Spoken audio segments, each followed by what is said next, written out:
Chanugrahan mama. Please chant.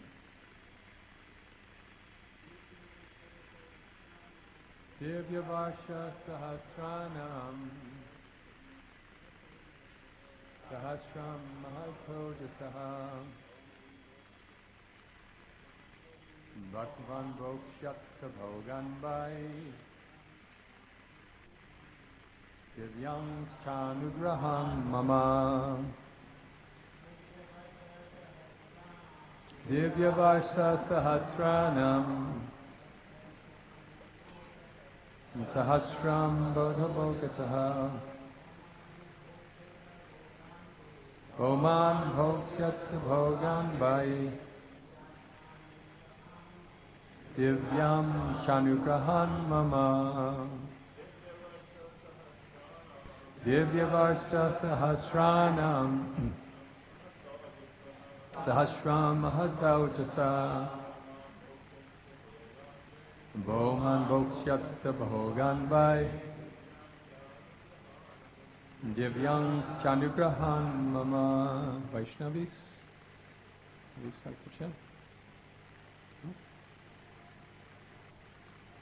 Divya Varsha Sahasranam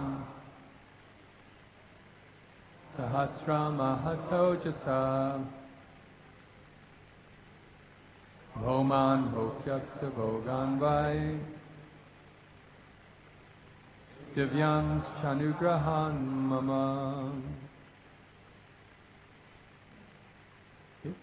So synonyms: Divya, of the heavenly planets; Varsha, years; Sahasranam, of thousands; Sahasram, 1,000; Ahata, without being defeated; Ojasaha, your power; Bhoman, of this world; Bhoksyata, you will enjoy; Bhogan, enjoyments; by, certainly; Divyan, of the heavenly world; Cha, also; Anugrahat, by mercy; Mama, my. Translation and purport by Srila Prabhupada. The Lord then blessed all the Prachetas, saying, "My dear princes, by my mercy, you can enjoy all the facilities of this world as well as the heavenly world. Indeed, you can enjoy all of them without hindrance and with full strength for 1,000,000 celestial years." Please repeat. The Lord then blessed all the Prachetas, saying, "My dear princes, by my mercy, you can enjoy all the facilities of this world, as well as the heavenly world. Indeed, you can enjoy all of them without hindrance and with full strength for 1,000,000 celestial years." Purport. The duration of life prescribed for the Prachetas by the Supreme Personality of Godhead is calculated by the time measurements of higher planetary systems. Our 6 Earth months are said to equal 12 hours in the higher planetary systems. 30 days equals 1 month, and 12 months equals 1 year. In this way, for 1,000,000 years, according to the calculations of the higher planetary systems, the Prachetas were allowed to enjoy all kinds of material facilities. Although this lifespan was so long, the Prachetas were given full bodily strength by the grace of the Lord.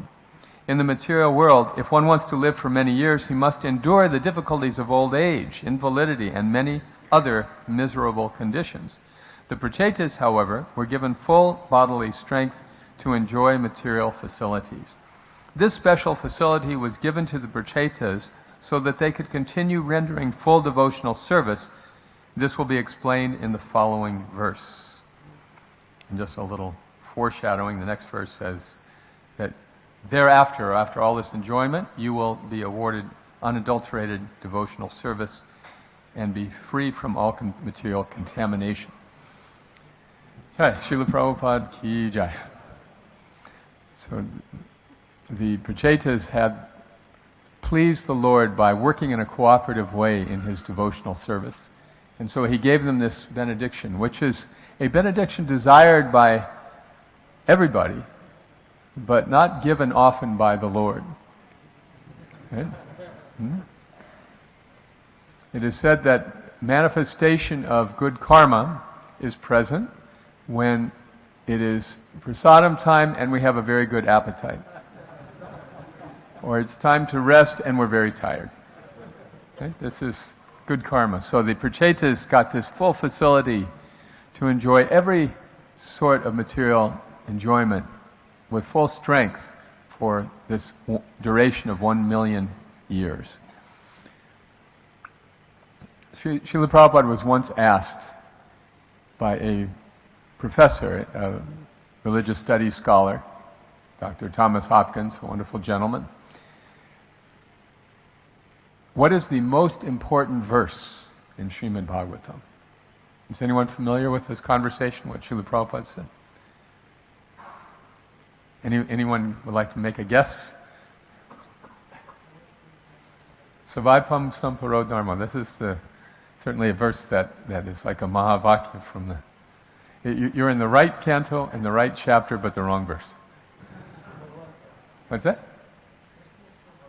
Krishna's Tu Bhagavan. That's later, next chapter. It's in the second chapter of the first canto. It is a verse that probably you would not expect. You know?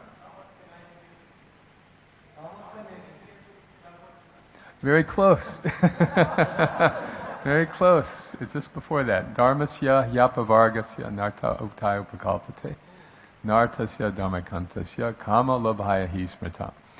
So this verse says that spiritual life, religious practice, should never be performed for the sake of economic development.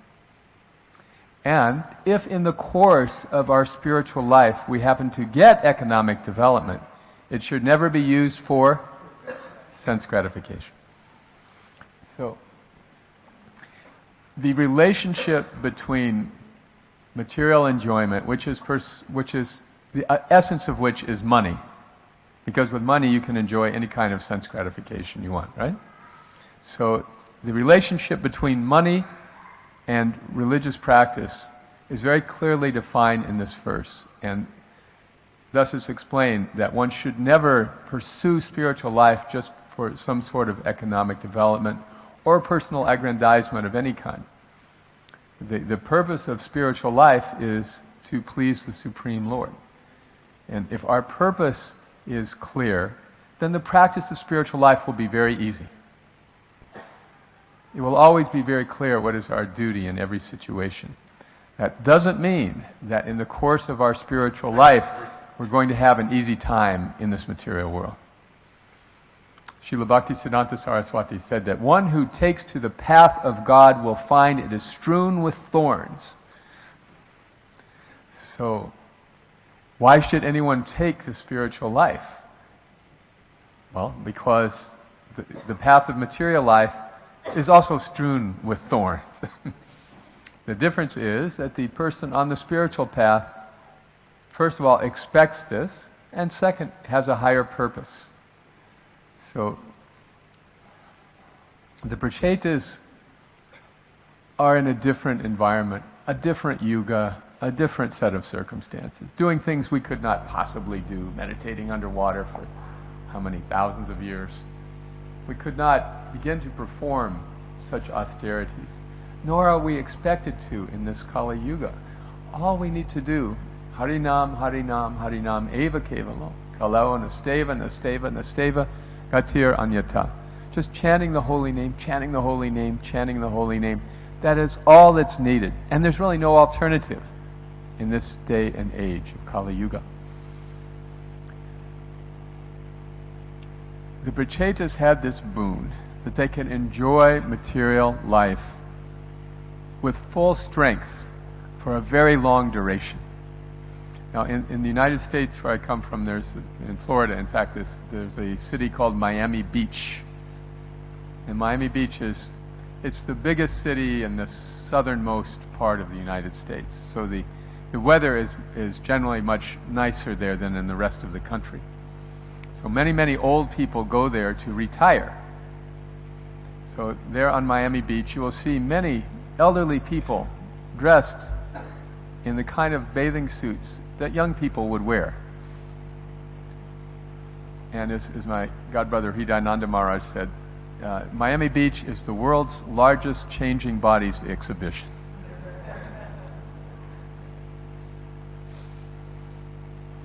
So it is a very sad testament to the education that people get in this day and age, that the only thing they think about or they know to pursue is sense gratification, late into life.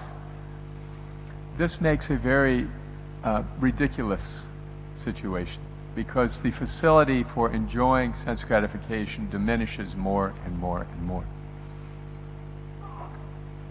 The human form of life has this particular quality. The human body has highly developed intelligence in relation to all other species on this planet. This is evident from the moment of birth. When a young horse is born, a foal, within a few minutes, that little horse is up on his feet, shakily, but standing, within a few minutes of birth, because this is their particular strength. But a human baby, it comes out of the womb with this gigantic head. It's practically just a head with little appendages stuck to it, a baby. And that baby cannot even lift the head off the mat for weeks or months. So this is an indication, what is the purpose of the human body? The heavily stressed part of human life is using the intelligence and developing intelligence for the sake of understanding the whole dynamic of life in this world. So a devotee, a person with that intelligence being properly utilized, carries on through all kinds of difficulties in life, because the whole life is a successive fulfillment of a worthwhile goal. One definition of happiness is that very definition, the progressive fulfillment of something worthwhile. So for the devotee, the human body is a great asset for spiritual realization. And this is no more evident than if we study the particular misery associated with this body of old age. As we age, we lose the faculty to enjoy. We lose the faculties to even experience this world clearly. They're taken away from us. Imagine how depressing it would be if all of our happiness depended on those faculties and we cannot keep them. I have some very vivid personal experience of this. My mother just celebrated her 100th birthday in November. And I don't know if you want to applaud. No, it was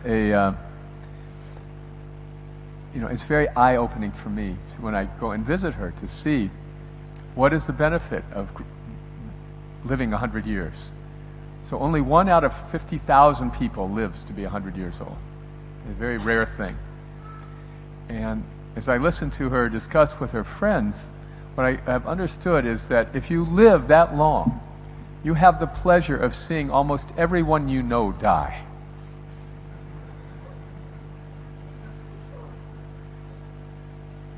All your friends, most if not all of your family members, you have the privilege of attending their funeral.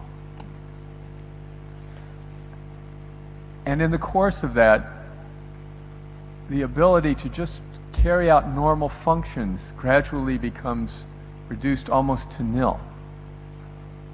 So to explore this phenomenon, a scientist has recently developed an old age suit.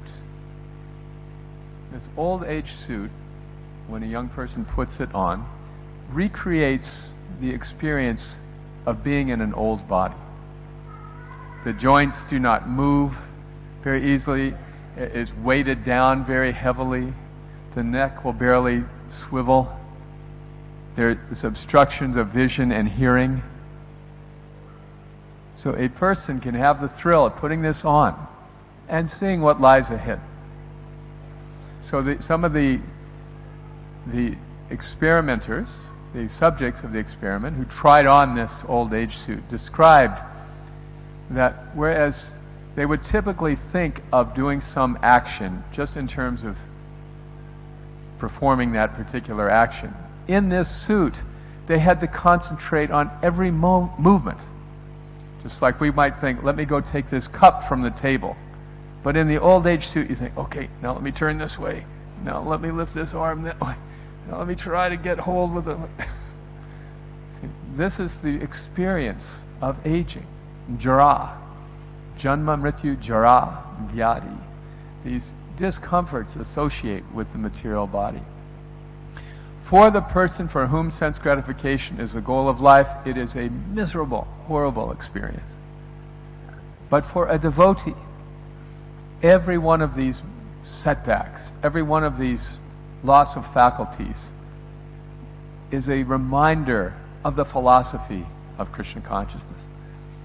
And we have no expectations of anything else. When Srila Prabhupada left this world, he made many revealing statements in this regard.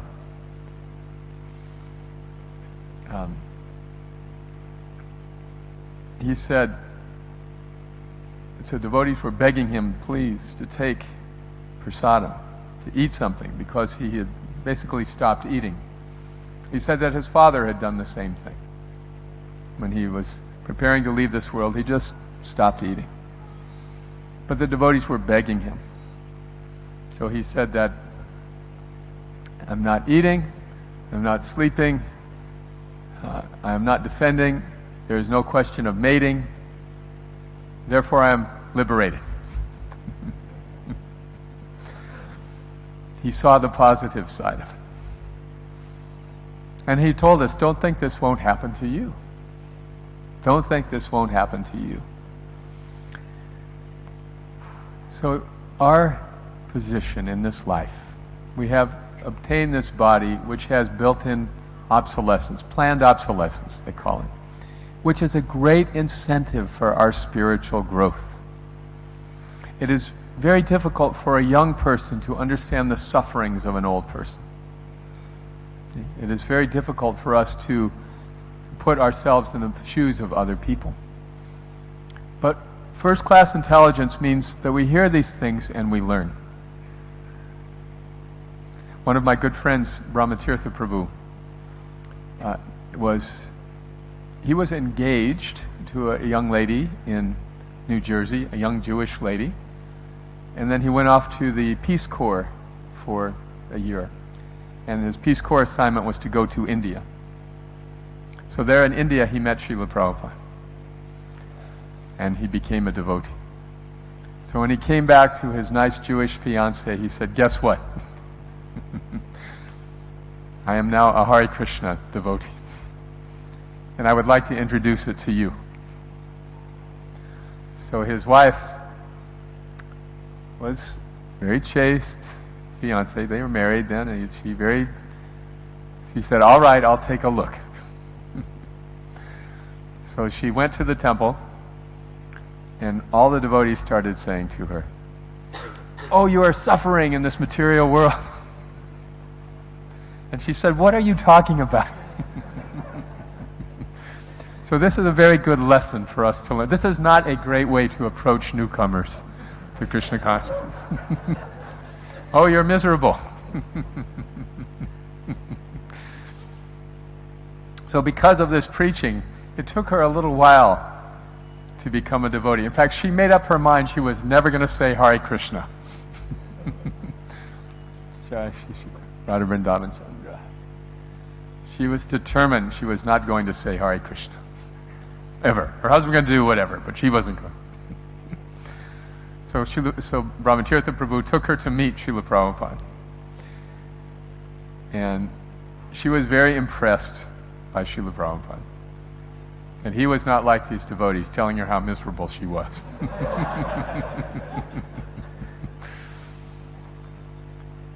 So at the end of their darshan, And they got up, they were leaving the room, and Srila Prabhupada looked at her and said, Hare Krishna. And she looked at him and said, Hare Krishna.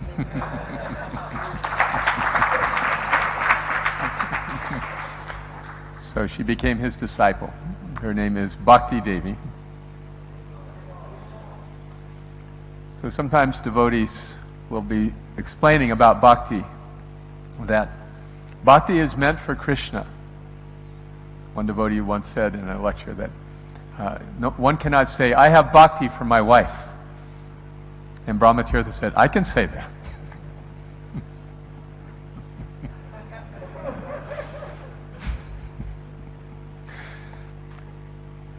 So it is, although it is true that in this world we are destined, in this body we are destined to go through miseries,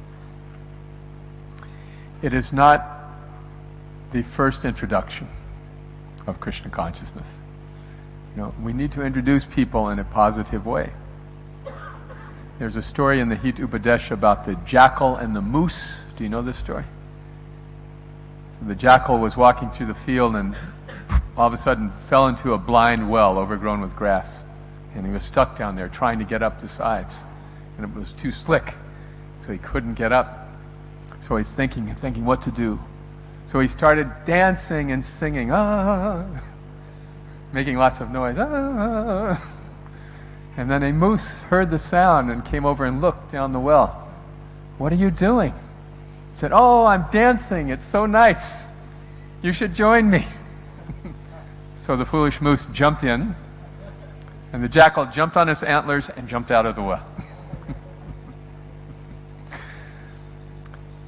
So we have 4 regulative principles and 16 rounds of japa. This is our program. And in the Gita, Krishna says this yajna should be joyfully performed. So if we perform this very joyfully, this Krishna consciousness, then people will want to jump in the well.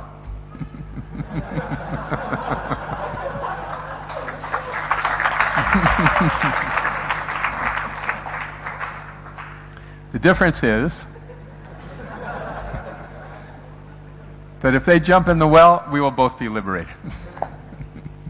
Everyone is liberated. That is the mercy of Lord Nityananda. So dharmasya hyapavargasya. In the course of our spiritual life, our purpose should be just pleasing Krishna. If we just want to please Krishna, then our GPS will always lead us in the right direction. You know, sometimes there are choices in the course of devotional service. Always, in fact, we always confront these choices. So how do we decide which will please Krishna more, this or that? So this is the real challenge for us as devotees, how to navigate this life in Krishna's service. How to always remain fixed in chanting our rounds, following the regulative principles, and serving in the best way that we can. If we can just maintain that position, this life will take us to our desired destination. And we will always feel happy no matter what may be happening in the course of our life. So this requires, to be able to stay fixed in our position, in our service, we need to have our varna and our ashram in line. Then it will be very natural for us to continue serving. As I mentioned this morning before japa, each and every one of us has a unique way of pleasing Krishna. It's a very godlike thing to do, isn't it? Imagine if you were God. Wouldn't it be a cool thing? I think I will create limitless living entities who will each please me in a unique way.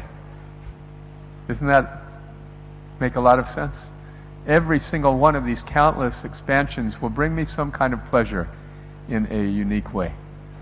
So our course of self-realization in our life is finding out exactly how we are best able to bring Krishna pleasure. So this Varna ashram system, it's meant for that purpose. to help people find a situation where they can progressively and naturally move forward. Srila Prabhupada gave sannyas to many of my young godbrothers in their 20s because sannyasis were needed to spread the movement. And for many of them, it was really not their natural position, but they accepted that service and that position for the sake of serving Prabhupada. So one of these very sincere sannyasis who did tremendous service encountered difficulty and fell down from his vows. And then Srila Prabhupada wrote about him. He was writing the 8th canto at that time about the Gajendra Moksha Leela. And in the purport, he was explaining how the alligator was stronger than the elephant because the alligator was in his natural position in the water. And therefore, although the elephant was much stronger overall in that position, the alligator was fighting from a position of strength. So in the same way, he said, everyone must find their right position, their natural condition of life. And from that position, engage in the fight with Maya. We have been losing this fight with Maya for many, many births. She has convinced us that enjoying this world is our destiny and the highest perfection. So now we're declaring war on this illusion. And to fight that war, one has to be in the proper position.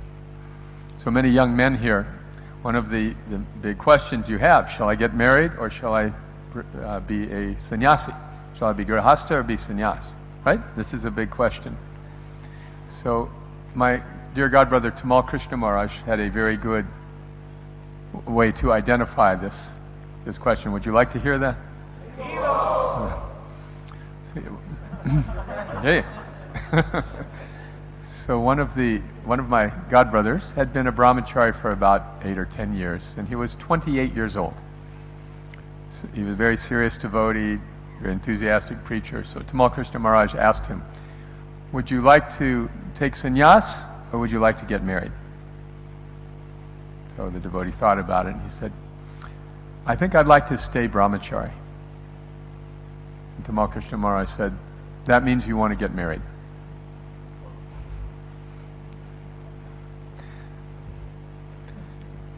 If one is naturally a renunciate, then it is a very strong, overpowering desire to pursue renunciation throughout life.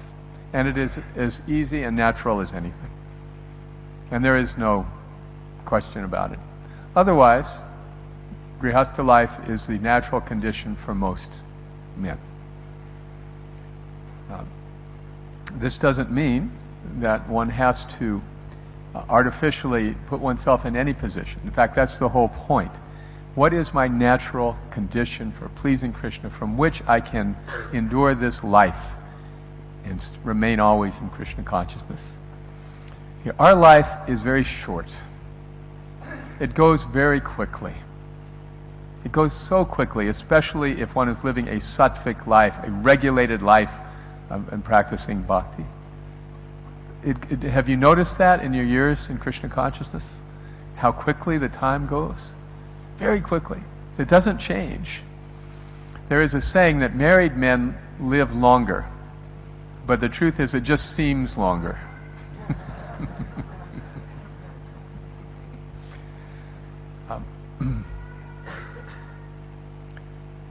In fact, if one is Krishna conscious, it doesn't matter. Grihe tako, vani tako, sadahari boli dako.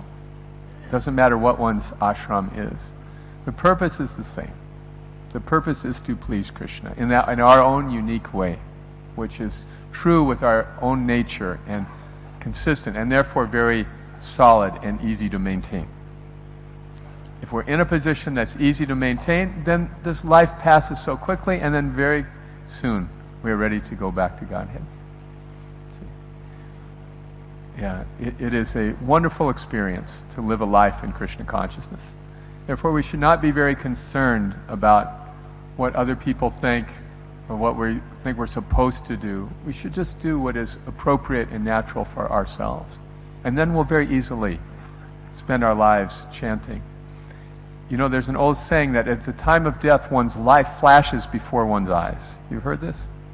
People who have had near-death experiences have reported this phenomenon. So this is actually true. It's mentioned in Bhagavad Gita. Yam yam vapi smaram bhavam tyajyante kalevaram. Whatever we remember at the time of death determines our next birth. So if we have filled up our life with Krishna conscious activities, then what else do we have to remember? Right? And very easily we'll think of Krishna at the time of death because there's nothing else in the program.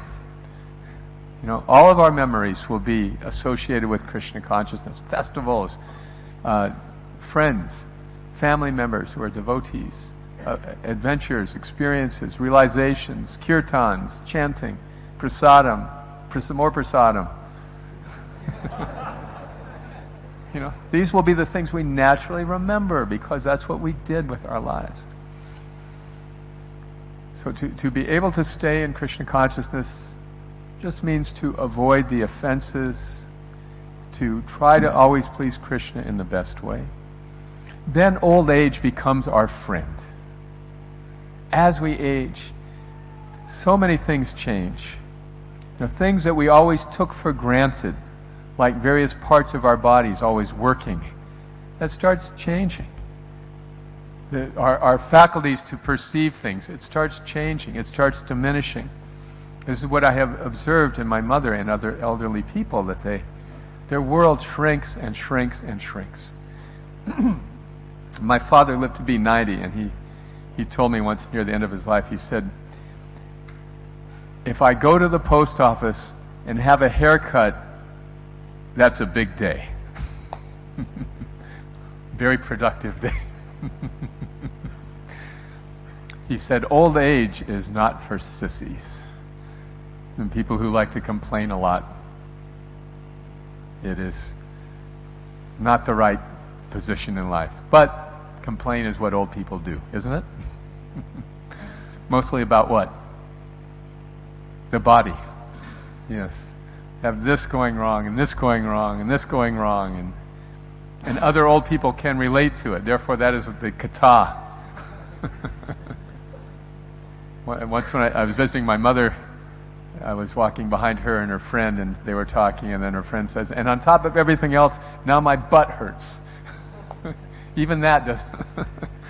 So all of these things are a terrible tragedy for the non-devotee. But for the devotee, they're a great impetus to remember Krishna. What was I expecting? See, devotional life means to lower our expectations for material life. Lower our expectations. I deserve to be happy. This is the illusion from Maya. I deserve to be materially comfortable. I deserve to have the right marriage, and I deserve to have the right economic situation. I deserve to always have health and good eyesight and good hearing. I expect these things. So when they go, then we think, hey, Krishna, what's going on?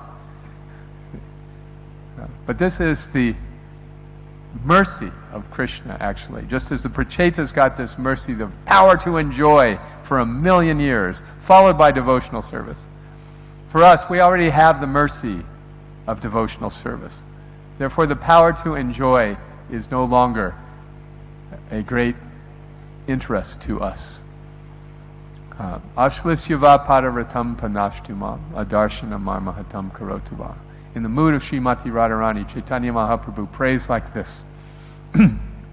You're completely free to do anything and everything. I don't care if you treat me roughly by your embrace, or trample me beneath your feet, or even are unfaithful to me, apparently. I don't care. Whatever you want to do, that is your decision. But you are always my worshipful Lord unconditionally. That's my decision. I'm not going to condition my service on the basis of how you treat me materially. This is what enables us to endure the troubles of this world. Madhavendra Puri prayed that ever since I've taken up Krishna consciousness, all of my relatives think that I'm crazy. My friends think I'm just frustrated. And the wealthy people think I'm wasting my time like a fool. And the philosophers think I'm very puffed up and think I know everything. Everyone is criticizing me. And still, my mind does not budge an inch in my determination to serve Govinda, even though I'm unable to do it. This is the mood of the devotee. We're not practicing Krishna consciousness to please anyone else. We're just simply trying to please Krishna. It's said that when one becomes a devotee, it's like getting married. When you get married, you immediately have so many new friends and so many new enemies. So when you become a devotee, immediately so many people think it's wonderful and so many other people think it's the worst thing that could have happened to you. Right? So that is the polarizing nature of spiritual life in this world. In the Bible, Jesus said that a prophet is not without honor except in his own village and among his own family members. A prophet, a spiritual person, is honored everywhere except in his own village and in his own family. You understand? So we don't take up Krishna consciousness generally for the pleasure of our family members. Right? One of my godbrothers was from a very well-to-do family. His father was very upset when he became a devotee. So he had been reading Prahlad Maharaj's conversation with Lord Nrsimhadev about how Hiranyakashipu would be liberated by the strength of his son's devotion. So he said, "Dad, I'm just doing this for you." So, in conclusion, this life goes very quickly in Krishna consciousness. Krishna consciousness enables us to deal with the uncertainties and the painful realities of this world. It's the only thing, in fact, that gives us that kind of protection. And our life should therefore not be spent pursuing material things, kamasya indriya pritya. But rather, one should just simply try to live a simple life in Krishna's service and depend on Krishna for everything. This will enable us to always actually be happy and at the end of life feel like we have lived our life in a wise and successful way. This is the mercy of the Parampara as delivered to us or as inaugurated for us by Chaitanya Mahaprabhu and Lord Nityananda. Srila Prabhupada ki jai. Hare Krishna. Thank you. Good boy. Any comments or questions, Prabhuji? Well, let's start with this Prabhu. He's right here. Oh, that's right. Go ahead. Yes, Prabhu. Thank you, Prabhu, for such a wonderful class. It's very mesmerizing. Yesterday you told about that Krishna lunch was like still, it's ringing in my head actually. The two people conversing, one guy started saying, I want to start about Krishna. Other guy is telling, if you Krishna love, Krishna also will love you back. It's amazing. Prabhuji, my question is that like in US, Maya is very strong.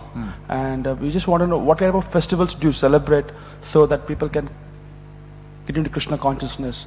Because you're talking about the Harinam Sankirtan. Yes. So how do you... We celebrate, just like here, with Rath Yatras, with Harinam. And you see, the Harinam we do really for the new devotees, primarily. It has its two purposes. First, it attracts sincere people, but also it strengthens the newcomers with these festivals in Harinam. So our purpose is a little different, you see. We want to be able to attract people, but when they are attracted, then we want to be ready for them, to help them grow in their spiritual life. So this has been a problem in the U.S. in preaching. And by the way, Maya is equally strong in India, but that's another.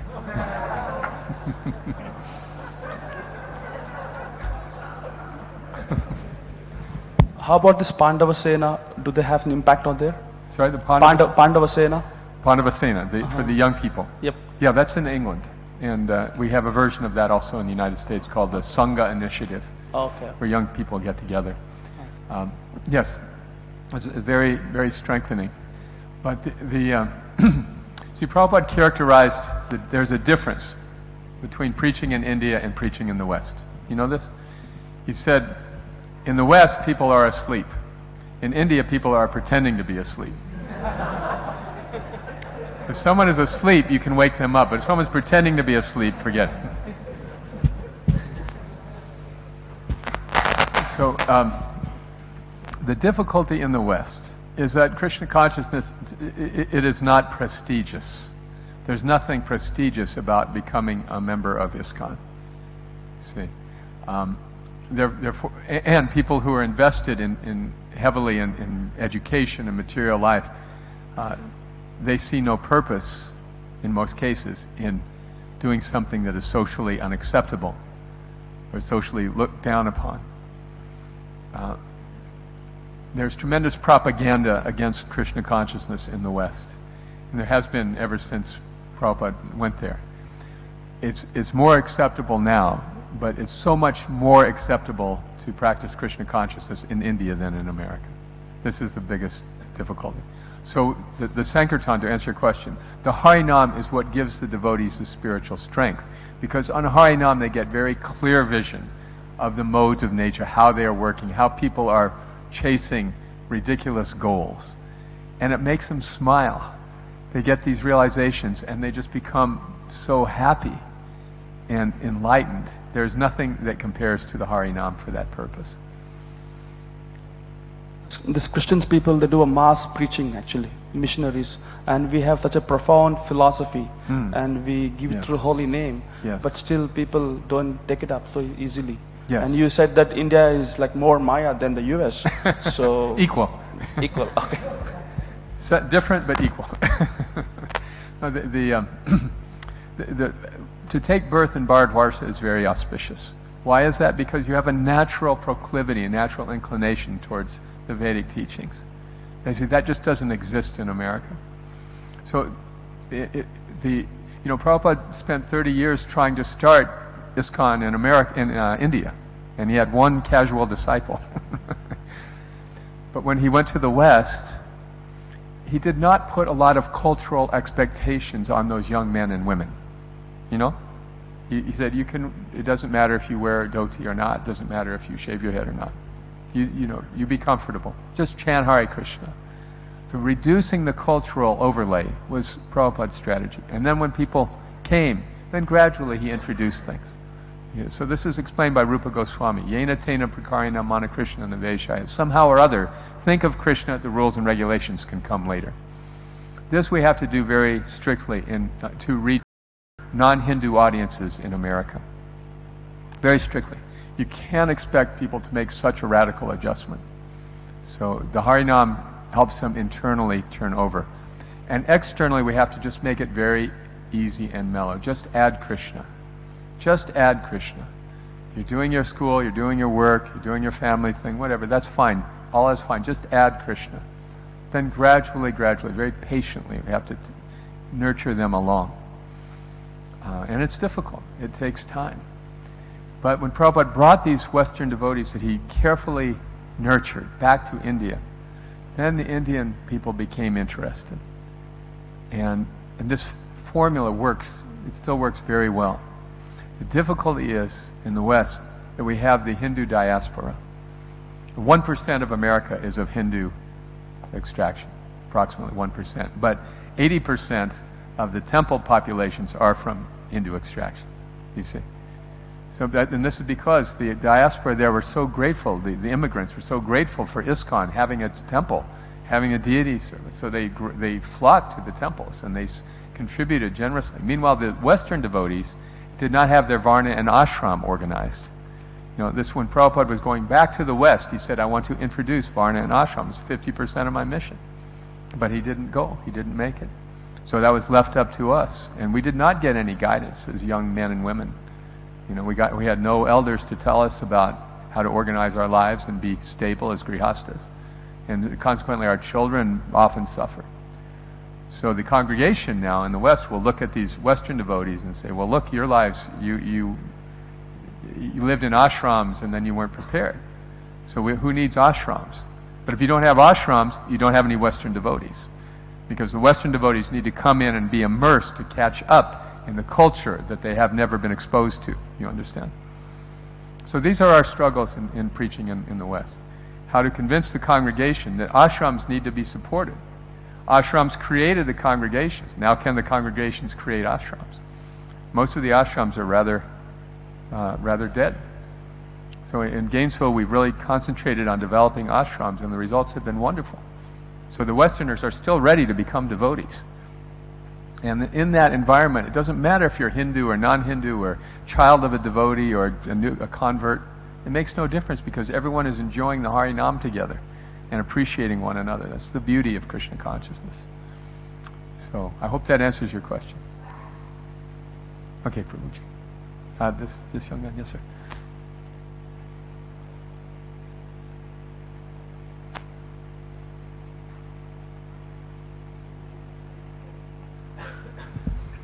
Thank you, Prabhuji, for such an inspiring class. My question is like, as you said in the class, that to remain fixed up in our Krishna consciousness, we should know our unique way of serving Krishna. Yes. So, but like from childhood only, we are like trained or like we are educated in such a way either to become a doctor or engineer, and like whatever unique way of serving, it's already covered up. Mm-hmm. And then you told that naturally it will be revealed. But it's really difficult to understand what is my unique way of serving Krishna. Mm-hmm. Well, it's difficult because we're impatient. The mode of passion dictates that we need to know right now, what is my destiny for the rest of my life? See? But Rupa Goswami says, Utsahan Nischayat Dhairya. Right? So these are seemingly contradictory things, enthusiasm and patience. Mode of passion or the mode of goodness. See, but if we have taken our birth in a family where we're directed towards higher education, doctor, engineer, that's not bad. That's not bad. You can be a doctor for Krishna. You can be an engineer for Krishna. Now, sometimes people just really hate engineering when they're pushed. You have to do this, you have to do this. And if it's really not our nature, we'll come to a point where we see, I just really have no taste for this. But if we can do the work, this high education, then we should do it. Do it for Krishna. Like Arjuna shot arrows on the battlefield. It is our dharma, our Kurukshetra. But do it for Krishna. So what is it that we're naturally inclined to do? Well, if we are naturally inclined to be grihastas, then we should be responsible grihastas, take good care of a family. And then within that environment, that's all devotional service. It's all devotional service. Just within that environment, do we like to write? Do we like to do music? Do we like to do art? Do we like to do deity worship? Those things will naturally manifest. Do we like to preach? To preach, you have to have an audience, and it takes a lot of work to have an audience. So, are you willing to do all the background work and support and outreach to help organize so you can have a nice Namhata group or Bhakti Vriksha group in your neighborhood? All these things. There's plenty of room for expression. So if you have the karma that your destiny is to be an engineer or doctor, don't feel like this is contrary to Krishna service. Just do the very best you can and do it, and then offer it to Krishna. We used to think in the very early days of ISKCON that if you became a devotee, that means you are a minister. You are a priest, that is your dharma, that's what it means to be a devotee. But then we came to understand, no, that very few people are actually inclined towards the ministry, what the Christians would call the ministry. There's one shepherd for every 100 sheep, right? And so to be a minister means you have to really be by nature very compassionate towards others, very patient with others, willing to give of yourself to help them. And you have to be willing to live on very little money, because it's generally not a well-paid position. But if that's what pleases you for serving Krishna, that's fine. Just know that's a rare person. It's rare. 1 out of 10, maybe 1 out of 100 will be so inclined. But that's all right. That's not the definition of a devotee. That's maybe a more Brahminical varna, but it's not the definition of a devotee. A devotee can act in any varna, in any ashram, because it's transcendental. Krishna consciousness is transcendental. So just try to please Krishna. Depend on Krishna. Don't worry. Don't worry about. Just take one step, the next step in front of you. And if you're doing well in school, just keep it up. That's clearly what Krishna wants you to be doing. All right? Are you doing well in school? I'm working. You're working. Oh, you're working. So you're doing well at work? Okay, so the way we please Krishna is defined, or it is revealed to us by what we have taste for doing. If we have taste, if we're enjoying our service, then that's a sign Krishna wants us there. Now, we are officially like way over time already. Okay? It says right there, 8:55, and that includes questions and answers. So what should we do? One last question. Okay. Hare Krishna. Thank you so much, Prabhuji, for such a eye-opening class especially about the old age and the feelings and how we should be focused in pleasing Krishna, etc.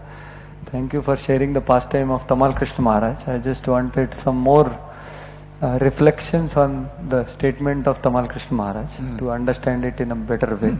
That he said that you want to take sannyas or you want to get married. So he says, I want to remain as a brahmachari. So then Tamal Krishna Maharaj said, that means you want to get married. Yes. So can you just throw some more reflections in this direction? Yes, it means the devotee was indecisive. He was indecisive about his renunciation. That's all. And Maharaj was just pointing this out. Well, if you're indecisive about renunciation at this stage, your nature is grihastha. See, the idea is that if one is very, very passionate and enthusiastic about renunciation, then brahmachari sannyasa is a natural position. Okay?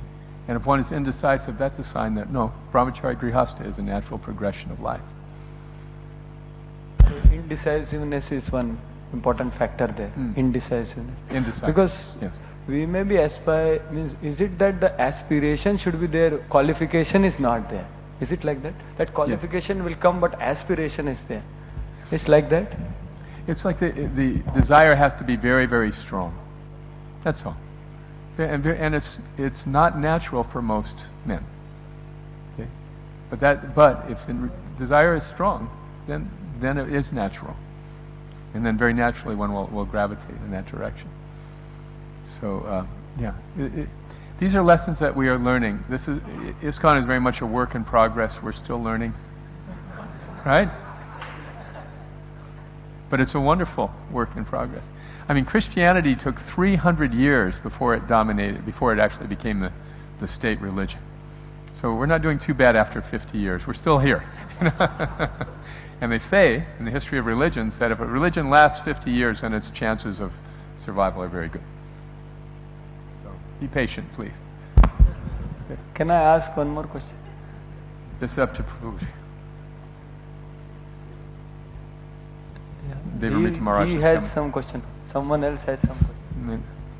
I'd be happy to.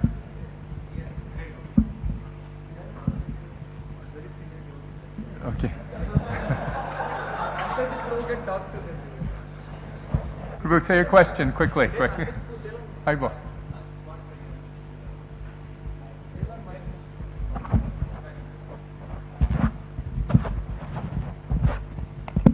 Hare Krishna. Haribo.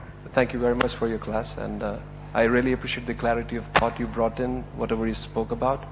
Of course, it's not a question, but it's just kind of a triggering the Guinness Valley you're from, and I would like to know, once upon a time it was also known as Geese Valley, because there was a lot of ghee they would put. The prasadam was so famous by the legendary Amarendra Prabhu and his good wife. Yes. So, would you like to share some anecdotes with us about, just to inspire us? Yes, over prasadam, I'll be glad to do that. Exactly, because right now we are hungry also, so it's a good karma too. Okay. Jai. Very good. You have good karma. After a fast day, you're ready for breakfast. All right. Srila Prabhupada ki jai. Hare Krishna.